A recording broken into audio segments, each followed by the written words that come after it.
मैं बहुत ही कम केसेस के अंदर कोई ऐसी कंपनी के अंदर इन्वेस्टमेंट करता हूँ जिसकी पी जो होती है वो रिलेटिवली हायर होती है। उसमें से एक एग्जांपल है ग्रीन पैनल इंडस्ट्रीज़ का।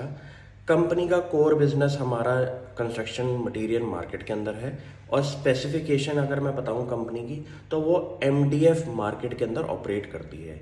ये एक ऐसा प्रोडक्ट इस टाइम इंफ्रास्ट्रक्चर सेगमेंट के अंदर है जिसके अंदर रिलायबिलिटी, कस्टमर प्रेफरेंस और ड्यूरेबिलिटी तीनों चीज़ें मिला के एक ऐसा प्रोडक्ट मार्केट में उतरा हुआ है एमडीएफ का, जो कि कस्टमर्स को भी अच्छा लग रहा है, कंपनीज को भी अच्छा लग रहा है, और इसकी ड्यूरेबिलिटी सही होने की वजह से जितने भी आपके इंफ्रास्ट्रक्चर के प्रोजेक्ट्स हैं जहाँ पे हाउसिंग कॉरपोरेट्स, वहाँ पे एमडीएफ की रिक्वायरमेंट बहुत ज़्यादा बढ़ चुकी है। अब इस सेक्टर के अंदर इस कंपनी के ऊपर मैं इसलिए बुलिश हूँ क्योंकि कंपनी ने अपने फाइनेंशियल रिजल्ट्स से काफ़ी ज़्यादा सेटिस्फैक्शन दिखाई है, और कंपनी का आउटलुक भी काफ़ी ज़्यादा एग्रेसिव लग रहा है। जैसे कि कंपनी की मार्केट कैप है अराउंड 3600 करोड़ की। कंपनी के रेवेन्यू ग्रोथ में अराउंड 12% का इंक्रीमेंट दिखाया गया है, और कंपनी के प्रॉफिट आफ्टर टैक्स जो कि 256 करोड़ का था उसके अंदर भी 7-8% का इंप्रूवमेंट दिखाया है। लेकिन कंपनी का जो कुछ पैरामीटर्स हैं जिसकी वजह से मेरे को इस कंपनी में नज़र आई, वो है कंपनी का एबिटा मार्जिन। कंपनी का एबिटा मार्जिन अराउंड 24 से 27% के आसपास का है, जो कि इंफ्रास्ट्रक्चर कंपनी के अंदर एक बहुत अच्छा लेवल है एबिटा मार्जिन के अंदर।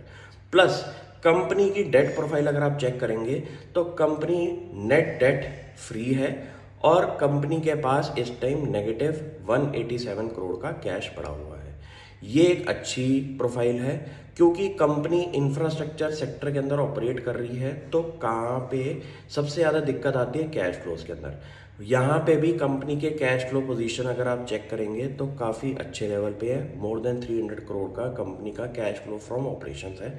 प्लस कंपनी ने फ्यूचर एग्रेशन के अंदर एक एग्रेसिव प्लान बताया है कि वो अपनी एनडीएफ की कैपेसिटी को इंक्रीज कर रहे हैं अराउंड 35% से ज़्यादा का, और 2025 तक वो एक्सपेंशन प्लान भी कंप्लीट हो जाएगा।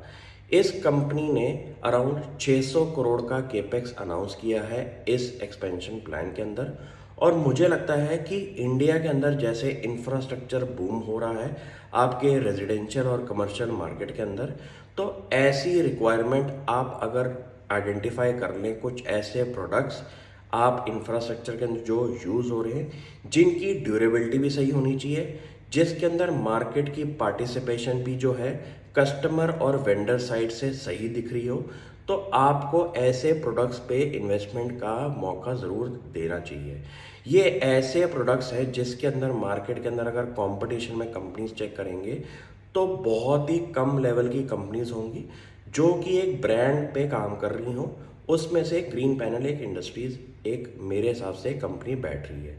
अब आपको ये पकड़ना है कि इस कंपनी को हाई पीई के अंदर आप इन्वेस्टमेंट का मौका क्यों दें।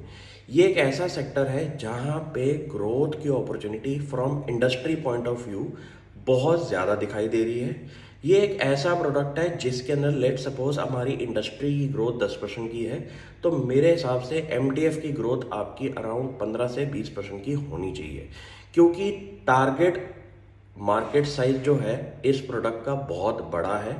आपके new construction plus old construction के अंदर जो भी रेनोवेशंस हो रही हैं, आप कोई भी इंटीरियर डिजाइनर से पूछेंगे तो उनकी प्रेफरेंस एमडीएफ की तरफ ज़्यादा जा रही है rather than existing would products की तरफ। तो ये भी एक आउटलायर प्रोडक्ट है जो कि मार्केट को प्रेफर्ड रहेगा, और इसलिए मैंने इसमें से कुछ कंपनीज आइडेंटिफाई करी हैं और आप भी मुझे बताएं। Thank you.